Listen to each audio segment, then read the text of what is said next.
የአዲስ ምዕራፍ ሰዓታችን ላይ ደርሰናል። የዛሬውን ባለ ታሪክ አይተን እንመለስ።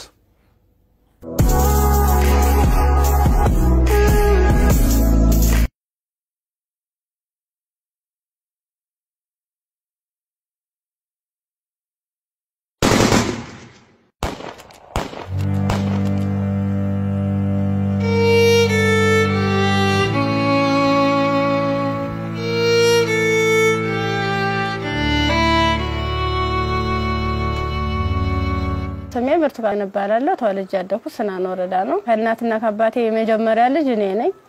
እኔን እንደወለዱ ነው አጋጣሚ አባቴም ወደ መንትን ያለ የተሰደደው። እናቴ በህይወት ያረፈችው በወሊድ ምክንያት ነው። ከዛ በኋላ ምንድነው የተደረገው? አያቴ ጋር እንዳድግ ቆየው። ከአያቴ ጋር እየኖርኩ ያለ 8 አመት ሲሞላኝ ትንሽ እሷንም ይቸግራታል። እባካችሁ ልጅትን ለሰው ልስጥ እና ፈልጉልኝ ምናምን ትላቸዋለች እሷ ማለት ነው አያቴ አሉ። በ8 አመት ያስወጥተው ወሰዱኝ። ከዛ እሱ የሁለት ልጆች አባት ነው፣ አንድ ሴትና አንድ ወንድ እና እነሱን እያሳደኩኝ ልብስ የምሳጠብ የልጆችን ማለት ነው ካልሲ ያጥባለሁ፣ ወጥ እንድሰራ ሙያ እንድለማመድ እነሱ እያበረታታችኝ ሰትየዋ ኢቭን ባላት ራሱ ሲኖር ማንኛውንም ነገር ሲኖር ለልጆቹ ልብስ ሰርፕራይዝ ይገዛላቸዋል ወደ አመት ምናምን ሲመጣ። እኔ ደግሞ ሰትየዋ ከምትለብሰው ልብስ ተቀድና ተጣጣፋጥነጥየ ነበር እንትን ብላ በመኪና እንኳን አይሰፋም እቤት ነበር በመርፌ ተሰፋው ነበር። እሱ ለብሼ ሄዳለሁ። ጫማም የተወርቁ የወደቀውን ልጆች ተጠቅሞ የጨረሱትን እሱን ሰወትት ምንስል የባለም እንደዛው እየተማርኩኝ እያለ የሆነ ደረጃ ተሸላሚ ሆንኩኝ። እስከ 8 ደረስኩ። ከ8ኛ ክፍል በኋላ የሆነ ስራ ምቢት ልብስ የሆነ እየተጎረመስኩ ስመጣ ስራው ያያዘኝ ትምርቱም ያያዘኝ የከበደ ሲመጣ ስራዬን ለዲቱ ሙሉ ሰዓት አንተደላለሁ አልተኛም ነበር 24 ሰዓት ነበር። ከዛ ዩኒቨርሲቲ ኢንተርሶርት ያከፍል ጨረስኩ። 12ም ያው 392 አመጣው። ውጤት ከመጣ በኋላ ወደ ዩኒቨርሲቲ ተመደብኩኝ።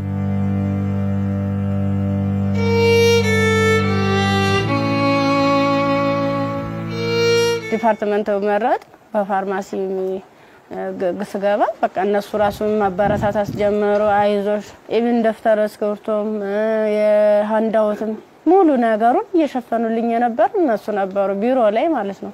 አሪፍ ውጤት ነበረኝ። ከዛ መጨረሻ ላይ ልክ 1 አመት ተማር፣ ሁለተኛ አመትም ተማር። ሁለተኛ አመት ላይ የተወሰነ ረብሻ ይከሰታል በሰዓቱ ማለት ነው። ረብሻ ሲፈጠር ምንድነው 3 ሰዓት ነው ከሌሊቱ 3 ሰዓት ላይ እኔ አጋጣሚ ከልጆች ጋር እንትን ነበርኩ ላይብራሪ ነበርኩ። እኔ ወደ ውስጥ ስንመለስ ውስጥ ላይ የሆነ ሰው ሲተኩስ ከውጭ ላይ ይቀባበላሉ።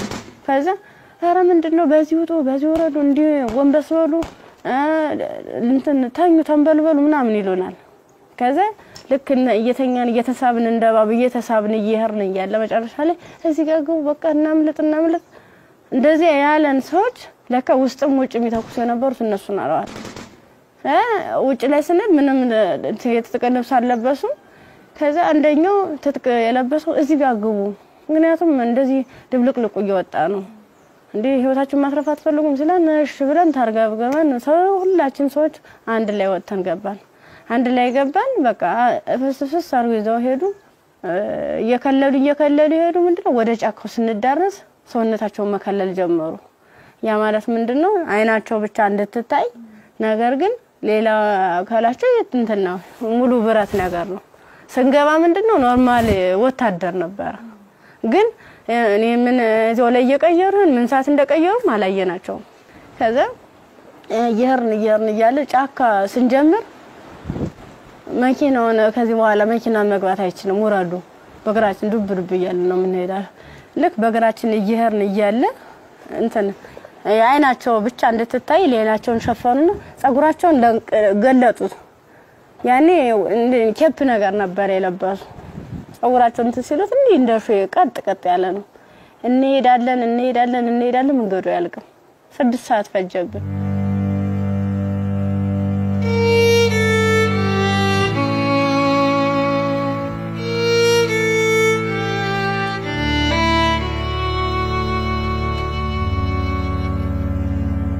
መረስ አይቀርም ስንደርስ ምንም ነገር የለም ቤት የለም ምን የለም በቃ የሆነ ሜዳ ነገር አለ ትክክለኛ እንትን ማለት ነው አረንጓዴ ነገር አለ እዚህ ጋር ስፖርት ስሩ ይሄን ስልጣና መውሰድ አለባችሁ በዚህ ነው አሁን ያመጣናችሁ ምንድነው እናንተን ፈልገናችሁ ነው በቃ ለትጥቅ ስለፈለግናችሁ ስልጣናዎችን መውሰድ አለባችሁ መማር አለባችሁ ከዛ ሳናቸው ይዋን እያደር ትንፍስ እንዳትሉ እና ዳቦ ሲሰጡ እንደ ዳቦ ነው እንደ ንስ ይያሉ ነው እንደዚህ የሚወረወሩልን ማለት ነው አይጠጉንም ሁሉ ከዛ ይወረወሩልን እያነሳን እንበላለን ያው ሆድ አይደለም ይርበናል ምን ጠጣው ውሃ ስናጣ ደግሞ በለበስነው ልብስ እየዘፈዘፍን ምንጭ ነገር እናገኛለን ወራጇ ዝም ብሎ ቆሻሻ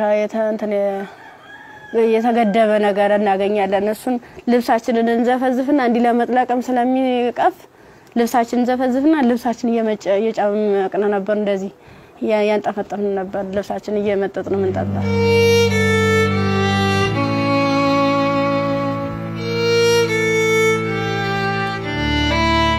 አመት ከ6 ወር ከሞላ በኋላ በቃ ስራችንን እንጀምር ይላል አንደኛው ማለት ነው ስራችንን እንጀምር ፕሮሰሱ አልቋል ያቀርነው ጊዜም እስከዚህ ነበር ምን ፈልገው ነገርም ተሳክቶልናል አሁን ደግሞ እንቅስቃሴ እንጀምር ዳይ ምናምን አሉና መጀመሪያ ላይ ልብስ ነው አውልቆ የታዋን ሙሉ ልብሳችንን አውልቀን ነው እንግዲህ እንደንተን ሶስቶቹ አራቶቹ ተሄዱ በኋላ እኔ አምስተኛ ላይ ነበርኩ በአምስተኛው ሰዓት ላይ ምንድነው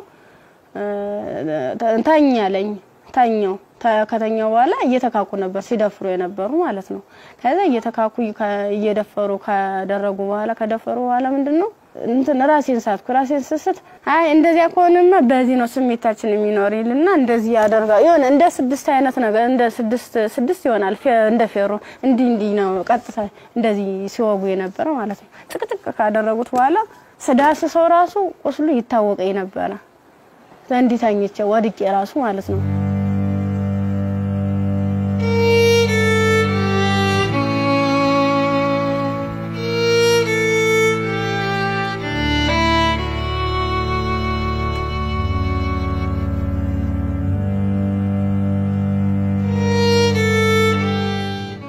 ካንገተ በላይ ደግሞ እንትን በምንድነው ጭንቅላቴ ነው ሁለት ሲመታኝ የኛው ተከፈተ ጭንቅላቴ ማለት ነው እንደዚህ ያድርገዋል ማለት ነው ሌላስ ምን ይሻላል ከዛ የሆነ እንትን የሚልም ነገር አለ ቢላ ማለት ነው በሱ ይፈቀፍቀዋል ጻጉሬን ማለት ነው ሲፈቀፍቅ እየደማ ነበር በዚህ ሚተለትላሉ እንደምላጭ አይነት ነገር ይዘዋል የሁሉ ትልትል ነው ይሄን ማህፀኔ ከተጨቀጨቀ በኋላ ምን ማለስታውስ ሜትታል ምንሆን ግን ምንድነው በስድስተኛ ቀና በየንተሰል ምንም ነገር የለም ከጎኔም ረሳለ ከጎኔም ልጅ ተርትላለች በቃ ከሷ የተሻልኩ ስለሆነ የለበስኩትን አረቄን ልብስ ሙሉ ጫርጋው ልቄ እንትን አሰርኩት ተንትኑ ጋር አጣብቂ አስረ እየጎተትኩ ያ ማለት ምንድነው እኔ ሙሉ አካል ስላለኝ ነው ያንስ አድርጌ ነበር እየጎተትኩ የተላቀስ ርያል በቃ አርቃንሽን ሆነሽ በጣም ነው የሚያሳዝነው ቁምጣ ነበረች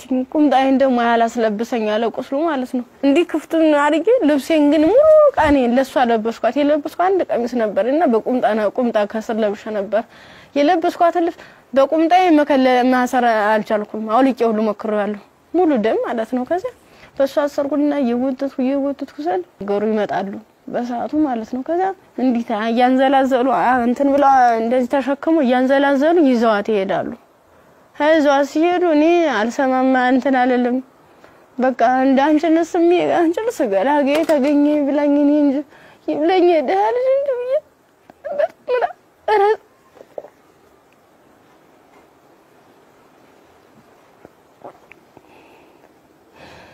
ይብለኝ እኔ እንጂ ብዬ ያርኩኝ ከዛ ያርኩኝ አላቀስኩኝ ሀገሩን እየጠየ እንዳልጠየቅ ምኑን ልጠይቃቸው በቃ ውስጥ የተጨነቀው ሁሉ መጨረሻ ላይ ጫካውን ስጨርስ ከተማ አገኘሁ ከዛ አባቴ እኔ ምን ዩኒቨርሲቲ ተማሪ ነበርኩኝና ልብሴን አጋጣሚ ልብስ ለብሼ ሌባ ወስዶብኝ ነው እስኪ እባክህ ገዛልኝ አልኩት ስለው 50 ብር ሚላ ሰናገኝ ከሱ ላይ 50 ብር ከፍሎ ልክ አንድ ዝምሮ ጥቁር በጥቁር አይነት ነገር ነው እሷን አለበሰኝና በቃ ለልጅሽ ሊሊ ብሎ ዩኒቨርሲቲ ሲሄድ ቀጥታ ዳይሬክተሩ ቢሮ ነው የገባሁት ከዛ ቀጥታ ዳይሬክተሩ ቢሮ ስገባ ምንድነው ሙሉ ነገሩን አየ ካየ በኋላ ህክምና ውስጥ እንደገባ ማህፀን እንዲታሸግ ከአንገት በላይ ያለው ምን እንዲታሸግ ተደረገልኝ አሳሸገኝ ያለ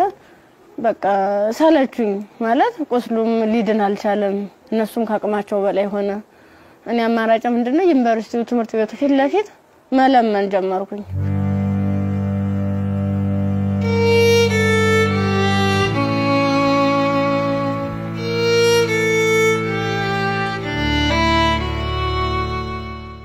እንደ ኢንፌክሽን ፈጥሯል መሰለኝ ብዙ ቀን ስለቆየው 6 ቀን ማለት ቀላል አይደለም ያን እየቆራረጡ ያወጡ ያስተካከሉ ያጣሙ ሲሉ መጨረሻ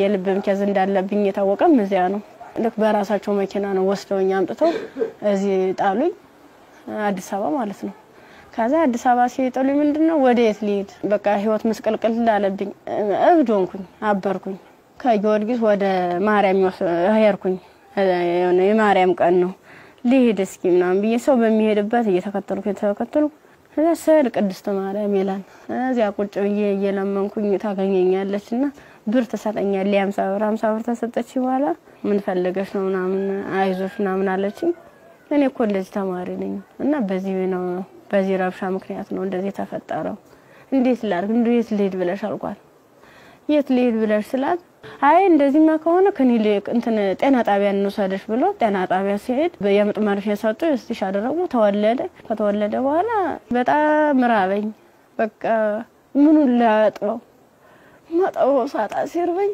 ማዘር ተሬዛ ጋር መጣውኝ ምን ላርግ አልኳት በቃ ጨለመብኝ እባክሽ አስገብኝ ስላት ከጎንሽና አለን ብላ መድኃኒቶቹንም ያንዳንዱ የህክምና ክትትሎችን ያደረጉልኝ ውስጥ ላይ ከነሱ አቅም በላይ የሆነውን ሪፈራል ተጻፈልኝ በረንዳ ላይ የነበርኩት ወደ ቤት እየተቀየረ ሰው ቤት ማደር ጀመርኩ እያልኩኝ በእነሱ ጥረት በእነሱ ጥንካሬ በማዘር ተሬዛ ማለት ነው ለልጁም ሆነ ለኔ ህክምና ወጪዎችን ያንዳንዷን እየሸፈነች እሷ እንደናት ሆና እየመከረችኝ ያጽናናችኝ እንባዬን እያበሰችኝ ነበር አንድ እሷ ናት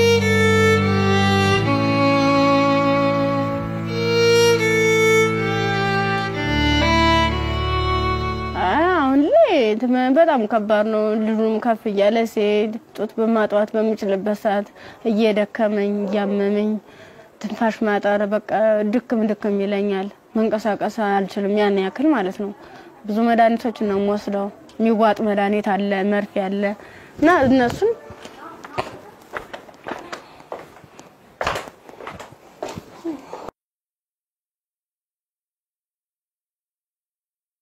እነዚህ ነው መድኃኒት እየወሰድኩ ያለ በቃ እነዚህ የሚዋጥ መድኃኒት አለኝ መርፌ አለኝ ይሄን ነገር ነው እየወሰድኩ ያለው እና ይሄን መድኃኒት ወስድ ደግሞ ለኔ የሆነ ማለት ምግብ ያስፈልገኛል ምበላው መጠጣው የለም መታየት ነው ደረቅ ኮቾሮ ነው አሁን ቅድም እንደውም ሳዘጋጅ ነበር ኮቾሮ እዚህ አለ ዘፍዝፌ ነው የነው ያለው አሁን የራስ በራስ ብሏል የዘፍዝፌው ስለቆየው ቅድም ነው እናንተ ቀረጻ ያዘጋጃችሁ ያለ የዘፍዘፍ ማለት ነው የዘፍዝፍ ካለ በኋላ ለልጅ ምንድነው ፍትፍት አድርጌ ነው የሚበላታለው እሱም የሚበላት ይችል ነው እና ሙዝ ምናምን ገዛለታለው ብስኩት መጠለያ ያስፈልገኛል አሁን ያለበት ቤት ስፖንሰር አንድ ወር ከፍሎልኝ ነው ሄደ ሌላውን ግን እየለመንኩ ነው ውጭ ላይ ማለት ነው የሆነ ነገር የሆነ የልጅውን ወደ 3 ወር አለፈው ሰው እንድንቆጣጣው ማለት ነው መታጠቢያ ሰዓት አይደለም ብቻ ቃላት የለኝም በቃ የድረሱልኝ ምን አንድም በቃ ወደ ፊትስ ምን አይነት ህይወት ነው የሚኖረው ምንድነው ማደርገው ለምን ነገር በጣም ይራበኝ ነው በቃ ራበኝ እንትን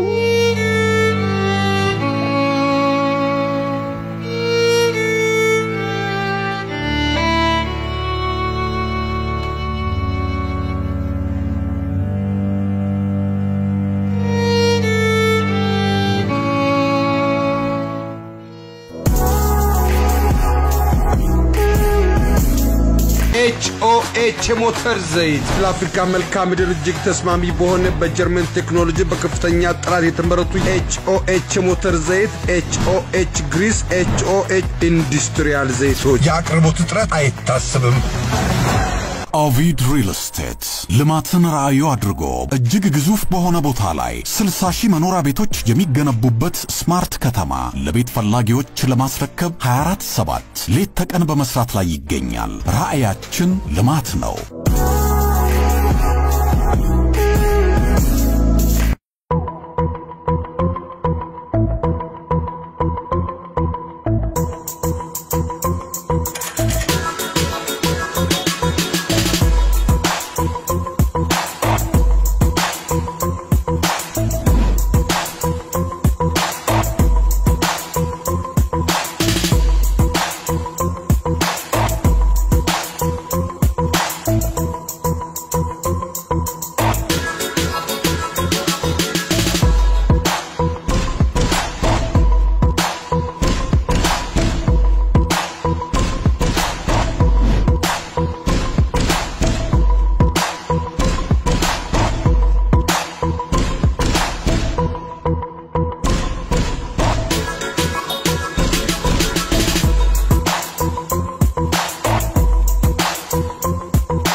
ኤዲሰን የኤሌክትሪክ እቃዎች ኤዲሰን አምፖሎች ማከፋፈያዎች ብሬከሮች ሽቦዎች ኤዲሰን ስታቢላይዘሮችን ከተለያዩ የኤሌክትሪክ መደብሮች ያገኙዋቸዋል ኤዲሰን ታላቅ ስም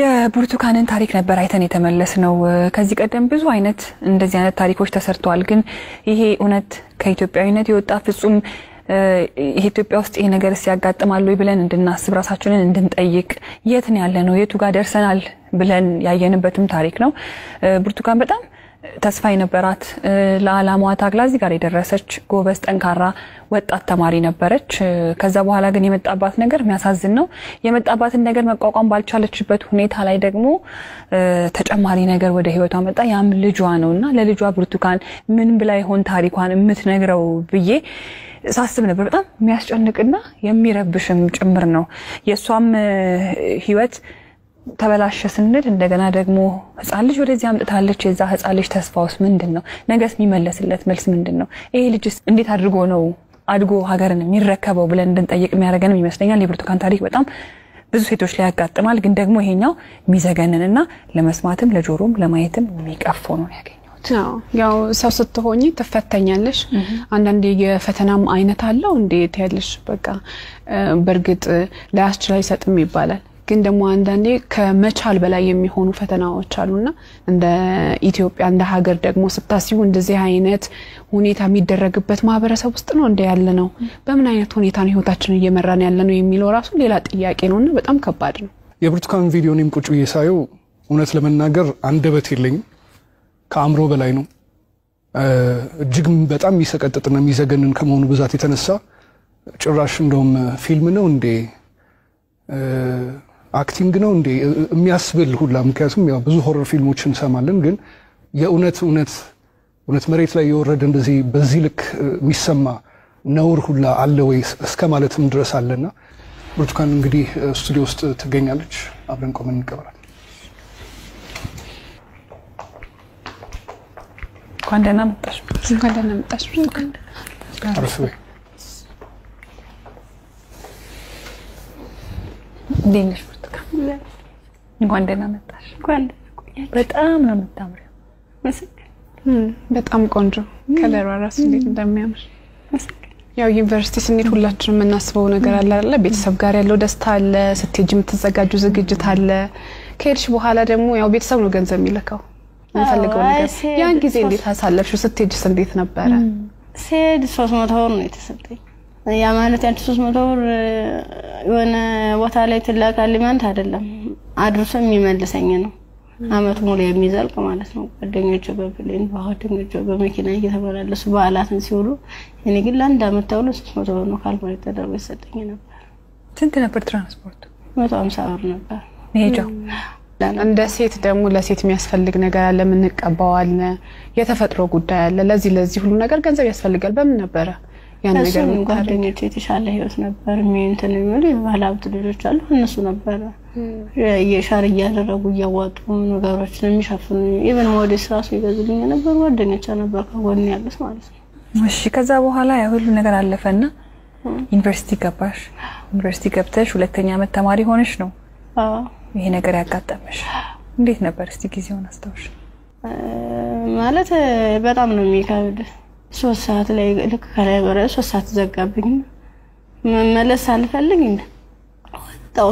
ወጣሁኝና የሆነ ይሮራጣሉ ማለት ነው ሰዎች ስንሄድ በቃ አራ እንደዚህ ተኩስ የተነሳ ማለም ትሄዳላችሁ በቃ በዚህ ሄዱ ነው በዚህና እንትን ባሉ እዚያ ካግቡናም ሲሉን እኛ በሰዓቱ ተኛን ተቆርቁሮ ነው የመሰለን እኛ እንደዚህ ለማትረፍ ነው ብለን ተንደርድረን ራሳቸው መኪና ገባን የነሱ መኪና ምን እንደሆነ ረብሻ የሚፈጥሩ ሰዎች በመጡበት መኪና አዎ ከፍተ ነው ከኋላ 1 አመት ከ6 ወር ነው እዚያ የቆየነው ጫካ ውስጥ ምንም ነገር ሳይፈጠር አመት ከ6 ወር ምን ነበር የሚሏችሁ ትጥቀና ልንቀየራችሁ ተጣጣቃላችሁ አለበለዚያ ያሰብነው አለ እሱ እንሰራለን አብረን ምን ይሆናል ይያሉ የት ነበርስ የምታድሩት እዚህ ወጭ ላይ ብዙ ጊዜ ዛፍ ነበር እንዲታከልል ተነመለ ነበር እዛ በመጥቶኑበት ጊዜ በተለይ ለሴቶች አስቸጋሪ ሁኔታ የንጽህና መጠበቂያ ማግኘት ነው ያንንስ እንዴት ነበር የምታሳልፉት የምን ንጽህና መጠበቂያ ነው በቃዝም ብለን ሰናክ ነበር ምንለው ከ1 አመት ከ6 ወር በኋላ ምንድነው የተፈጠረው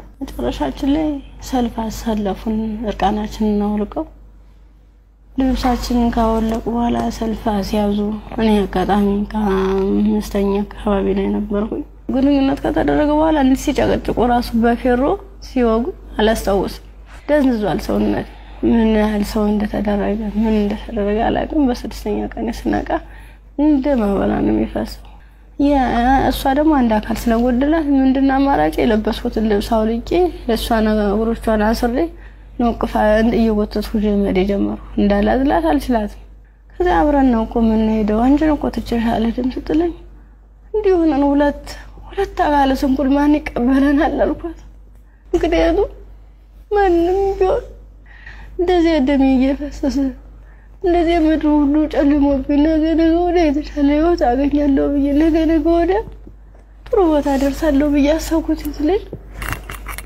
በቃ በጨረሻው እንደዚህ ሲያመር እንደዚህ ሲው በጣም ካፋኝ በቃ ያውልዩም ማለት ነገ ወደ ስደት ነው የምሆነው ምንድነው ማድረግስ የምችለው ምን አይነት መልኩ ነው ህይወቴንስ መጠገን የምችለው አይዞሽ ምለኝስ ማንኛው ሰው ነው በቃ እንደው እንደዚህ መጨረሻ ላይ ምንድነው ጎዳና ተዳዳሪን ይሆንኩት ጎዳና ነው ወርቄ በቃ እኔ እንጂ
አንዳንድ ታሪኮች ለመስማትም በጣም እጅግ በጣም ይከብዳሉ እኛ ጋር ይሆናሉ ይፈጠራሉ ብለን እንጠብቃቸው አይደሉም። ሴት ሆኖ ለመስማት ይከብዳል፣ ሰውም ሆኖ ለመስማት እንደዚህ አይነት ታሪክ ይከብዳል። ያው ከመሞት መኖር ይሻላል ይባል የለ እግዚአብሔር አንቺን በዚህ ፈተና ውስጥ አሳልፎ ዛሬ ላይ ሲያደርስሽ ምክንያት የለውም ማለት አንችልም። በፈጣሪ ስራ ማንገባም ግን በጣም ጠንካራ ነሽ። እኔ በዚህ ሁሉ ችግር ውስጥ ያየሁት ያንቺን የመንፈስ ጥንካሬ ነው። አሁን ላይ ልጅ አለሽ። ልጅሽን ስታዩ ምን ይሰማሻል? ከፋኛል በጣም ምክንያቱም እሱ ባይኖር የኔ ያለ እንትን አይደለም ነበር ማለት ልጅ ስትይዥ ከባድ ነው። ለልጅ ስትይ እያልሽ የሆነ ትታሰሪያለሽ። ልጅ ነው እንጂ ራሴ አትይም። በቃ ምን አለበት ወይ ጤነኛ ልጅ በሰጠኝ ነው። ካልሆነ ደግሞ እኔም በሽተኛ እንዴት ነው የማደርገው? ልጁንስ ለማልቀ ሁለቴ ነው 3 ጊዜ ጥዬው ሁሉ ይጫለው። እዚያ ውጭ ላይ ተመንትሽ እንዲኝ ሳይው እማ ያለ ወደኔ ይመጣል። እናፈርም በበላው በቃ አብረን እንሞታታለን። በየሉሽን ወቀፋርቂ እንደገና ራሴን ይቅርታ ጠይቄ እንደትልቅ ሰው ጥያቄና መልስ በራሴ እየተመለሰ እንደዚህ ማከሆነሽ ለንደየ ይሽከፋርቂ ይሽውዳለሁ። ያሳደጉሽ ቤተሰቦችሽ በጠፋሽበት ወቅት ከዛ ሁሉ ነገር ሲሆን ይሄን ሁሉ ታሪክ ያውቃሉ ግን አልቀበልም ያለ። አሁን ላይ ጤናሽ እንዴት ነው? ከህክምና በጣም ያስፈልገኛል። ከህክምናም በላይ የምክር አገልግሎት ያስፈልገኛል። ነገ ብርቱካን ምን ብታገኝ ትመኛለች? እኔ አሁን መፈልግ አንድም በጤንነቴን የሚከታተለኝና በቃ ትምህርቴን መማር የምፈልገው ወደፊት የተሻለ ህይወት መኖር እፈልጋለሁ። ልጅን በጎን አይኑን እያየው እየተጫወትኩ አብሬ እንደ እናት እንዳባት እንደ ወንድም ከጎን ይሆንልኝ ሱማርኩኝ ጠበና እንዳያገኙ ተሻለ ህይወት እንድደርስ ነው የምፈልገው።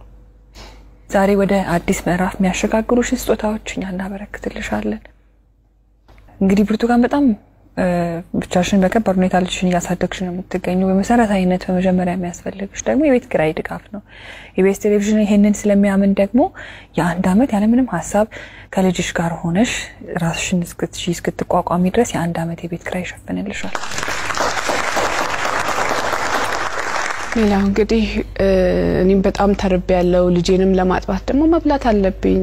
ካልበለው ደግሞ ወተት የለም ጡቴ ብለሻል። እውነት ነው። እናት ስንሆን ደግሞ የበላነው ሁሉ ደግሞ ወደ ልጃችን ነውና መብላት ራስን መጠበቅ ራብ መጥፎ ነው ይባላል። እውነት መጥፎ ነው በጣም። ስለዚህ የ6 ወር አስቤዛ ደግሞ ኢቢኤስ ይሸፍንልሻል። ከቤት ኪራይና ከአስቤዛ በተጨማሪ ደግሞ የልብስ ማጠቢያ ማሽን ኢቢኤስ ቴሌቪዥን ያበረክትልሻል።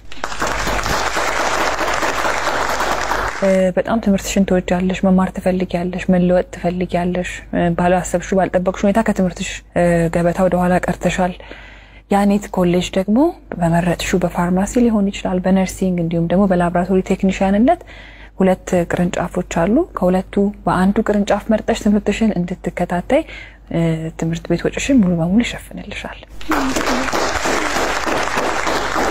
እኛም ህልምሽ ተሳክቶ ስትመረቂ ደግሞ ለመምጣት ያውቃል። አሜን። ሌላው ደግሞ የሰው ልጅ ሁሉ ነገር ለማድረግ ጤናው ነው ቅድሚያው ነገርና ብርቱካን የልብ ኬዝም አለባት። እንዲሁም ልጇም እንደዚሁ ህክምና ያስፈልገዋል። ከምንም ነገር በላይ ደግሞ የሳይኮሎጂ ባለሙያዎች እንደዚሁ የሚያዩ ይኖራሉና የህክምና ድጋፍ ያስፈልጋታል በተለያየ አይነት መንገድ። የልብም እንደዚሁ የሳይኮሎጂም የልጇም ጤናም ጭምር ማለት ነውና በዚህ ላይ ደግሞ ድጋፋችሁን እንድታደርጉ እንላለንኛ።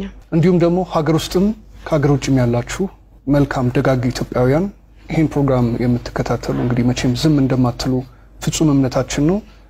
ከብርቱካን ጎን ነን የምትሉ በዚህ አድራሻዋ ልታገኟት ትችላላችሁ። በቃ ሙሉ ነገር ላደረጋችሁልኝ ገዛ ላደረጋችሁልኝ ሁሉ ነገር ከልብ አመሰግናለሁ።